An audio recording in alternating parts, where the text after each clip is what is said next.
நம்ம விராட்டும், டெல்னா டேவிஸும் சேர்ந்து இருந்துட்டு பார்த்தீங்கன்னா, புதுசா ஒரு ப்ராஜெக்ட்ல இருந்துட்டு ஓகே இருக்காங்க அப்படின்னு சொல்லிட்டு சொல்லப்படுதுங்க. ஸோ, அதற்கான தலைப்பும் ஆடுகளம் அப்படின்னு சொல்லிட்டு ஆல்ரெடியே சோசியல் மீடியால ரொம்ப வைரலா இருந்துட்டு பரவிட்டு இருந்துச்சு.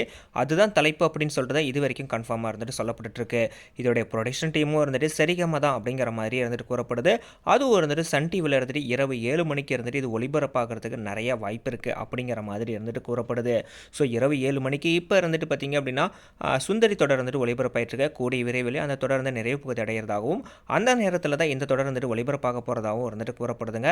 ஸோ திரும்பவும் இருந்துட்டு பார்த்தீங்கன்னா, நம்ம விராட்டும் இருந்துட்டு டெல்னா டேவிஸும் சேர்ந்து நடிக்கக்கூடிய இந்த தொடருக்கோசரம் யாரெல்லாம் காத்திருக்கிறீங்க? ஆல்ரெடியே அன்பேவா தொடர்ல இருந்துட்டு பார்த்தீங்க அப்படின்னா, வருண் கிருஷ்ணா மற்றும் பூமிகா அப்படிங்கிற கதாபாத்திரத்தில ரசிகர் மத்தியில மிகப்பெரிய ஒரு ரசிகர்கள் பட்டாளமே இருந்துட்டு அவங்களுக்குன்னு சொல்லிட்டு இருக்குது.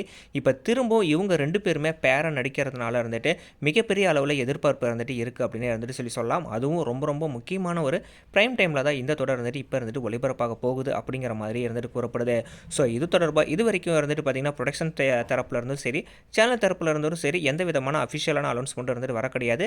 அத குறித்து கூடிய விரைவிலேயே இருந்துட்டு தகவல்கள் வரும் அப்படின்னு சொல்லிட்டு நம்ம எதிர்பார்க்கலாம். ஸோ யாரெல்லாம் இவங்களுடைய பேர்ல இருந்துட்டு பார்க்கறதுக்கோசரம் காத்துட்டு இருக்கீங்க அப்படின்னு சொல்லிட்டு உங்களுடைய கருத்துக்கள மறக்காம கமெண்ட் செக்ஷன்ல கமெண்ட் பண்ணுங்க.